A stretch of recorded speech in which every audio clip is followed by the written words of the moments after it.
नमस्कार दोस्तों, स्वागत है आपका और आपके साथ मैं हूं आशिमा त्यागी। दोस्तों, भारत में रहकर पाकिस्तान के लिए जासूसी, सुनने में ये बात जितनी असंभव लगती है, हकीकत उससे कहीं ज्यादा डरावनी और अस्थिर करने वाली है।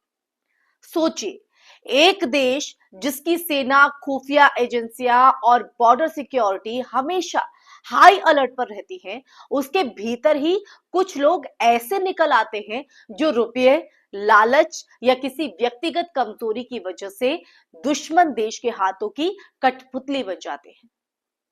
गुजरात एटीएस की हालिया कार्रवाई ने यह दिखा दिया है कि पाकिस्तान की आईएसआई सिर्फ बॉर्डर के पार नहीं, बल्कि हमारे सिस्टम की दरारों के अंदर तक घुसपैठ करने में लगी हुई है। और कभी कभी वो सफलता भी पा लेती है, अगर समय रहते इस तरह की कार्रवाई ना हो। समझ रहे हैं आप? दरअसल गुजरात एटीएस ने एक बड़ा जासूसी नेटवर्क पकड़कर देश की सुरक्षा एजेंसियों की चिंता एक बार फिर बढ़ा दी है। इसमें दो लोग गिरफ्तार हुए, एक पुरुष एके सिंह और एक महिला रश्मनी पाल। सबसे चौंकाने वाली बात यह है कि एके सिंह कोई आम नागरिक नहीं, बल्कि भारतीय सेना का एक सूबेदार रह चुका था। वो गोवा में रहता था और अपनी सेवा के अनुभव के कारण उसके पास रक्षा प्रतिष्ठानों, सैन्य मूवमेंट और आंतरिक प्रोटोकॉल से जुड़ी काफी महत्वपूर्ण जानकारियां थी। दूसरी आरोपी रश्मणी पाल दमन में रहती थी और दोनों लगातार पाकिस्तान से संपर्क में थे, जहां से उन्हें निर्देश मिलते थे और बदले में पैसे भी। ये पूरा जो ऑपरेशन है ना दोस्तों, कई सप्ताह तक एटीएस की निगरानी में चला था, उनकी निगरानी में था। और जब पुख्ता सबूत इकट्ठा हो गए, तब इन दोनों को गिरफ्तार किया गया। है ना विडंबना, है ना गंभीर।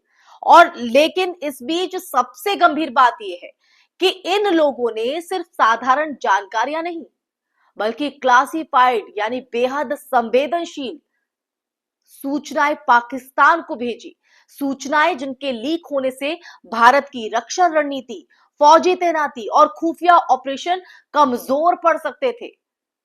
अभी तक अभी तक की जानकारी के मुताबिक एटीएस को इनकी बातचीत, डिजिटल चैट, वॉइस रिकॉर्डिंग और कुछ दस्तावेज मिले हैं जो इस नेटवर्क की गंभीरता को साबित करते हैं। दोस्तों, ये भी सामने आया कि पाकिस्तान इनसे हनी ट्रैप या इमोशनल ट्रैप के जरिए जुड़ा, ठीक वैसे ही जैसे पिछले कुछ सालों में कई केस में देखा गया है, जहां सोशल मीडिया के जरिए संपर्क किया जाता है, दोस्ती बढ़ाई जाती है, रिश्ते बनाए जाते हैं और फिर धीरे धीरे जानकारियां निकलवाई जाती है।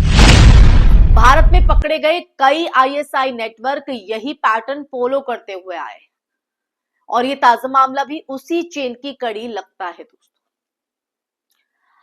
ये खबर सिर्फ सुरक्षा एजेंसियों के लिए नहीं है, बल्कि पूरे देश के लिए चेतावनी है कि जासूसी अब पुराने जमाने की तरह फिल्मों जैसा खेल नहीं रहा, बल्कि डिजिटल, मनोवैज्ञानिक और बेहद स्मार्ट ऑपरेशन बन चुका है। पाकिस्तान की एजेंसियां भारत के भीतर ऐसे लोगों की तलाश करती हैं दोस्तों, जिनके पास सरकारी या रक्षा विभाग की पहुंच हो और जिनकी कोई कमजोरी उनका हथियार बन सके, चाहे वो पैसा हो, रिश्ता हो, कोई भावनात्मक खालीपन।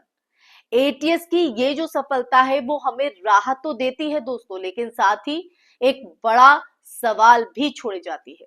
जब एक सेवारत या पूर्व सैनिक जैसे प्रशिक्षित लोग भी जाल में फंस जाते हैं, तो सिस्टम की जो सुरक्षा को और मजबूत कैसे किया जाए, ये बड़ा सवाल हो जाता है।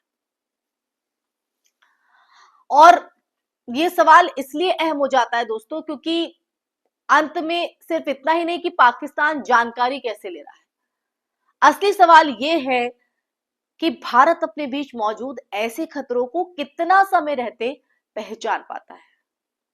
ये जो स्लीपर सेल हमारे बीच रहते हैं, वो अपनी मंशा में कामयाब हो जाते हैं, लेकिन जरा से लूपहोल की वजह से ये गिरफ्तारियां हमें याद दिलाती हैं कि देश की सुरक्षा सिर्फ सीमा पर खड़े जवानों का काम नहीं, बल्कि हर उस व्यक्ति की भी जिम्मेदारी है जिसके पास संवेदनशील जानकारियों की पहुंच है। और जब ऐसे लोग खुद सुरक्षा के लिए खतरा बन जाए तो सवाल उठेंगे ही। तब ये सिर्फ कानून का मामला नहीं रह जाता है, बल्कि राष्ट्रीय चेतना का सवाल भी बन जाता है। उम्मीद यही है कि एटीएस की इस कार्रवाई से पूरे सिस्टम में एक संदेश दिया गया होगा कि चाहे जासूस कितना भी गहरा छुपा क्यों ना हो, भारत की एजेंसियां भी उतनी ही सतर्क, तैयार और सक्षम है। लेकिन ये लड़ाई अभी खत्म नहीं हुई है। ये तो शुरुआत है दोस्तों। ये खत्म नहीं हुई लंबी जंग की शुरुआत, जिसमें दुश्मन बाहर नहीं भीतर छिपा है और उसे तलाश कर निकालना देश की सबसे बड़ी जरूरत है, सबसे बड़ी जरूरत। तो इसलिए अपने आसपास आप लोग भी ध्यान दीजिएगा, बेशक वो किसी भी पद पर क्यों ना हो। हम में से ही कोई कामयाब व्यक्ति भी कोई सुरक्षा एजेंसी में क्यों ना हो, जैसा कि अभी ये पूरा मामला जो मैं आपके सामने आज लेकर आई हूं, उनको पहचानिए और देश की सुरक्षा कीजिए, क्योंकि देश के हर नागरिक की ये जिम्मेदारी है। इसी के साथ इस चर्चा में फिलहाल के लिए बस इतना ही दोस्तों। चर्चा कैसी लगी कमेंट बॉक्स में कमेंट करके बताइएगा। इस वीडियो को ज्यादा से ज्यादा शेयर कीजिएगा, हमारे चैनल को सब्सक्राइब कीजिएगा। फिर हाजिर होंगी कि ऐसे ही मुद्दा लेकर, तब तक के लिए अपना ख्याल रखिए। जय हिंद, जय भारत, नमस्कार।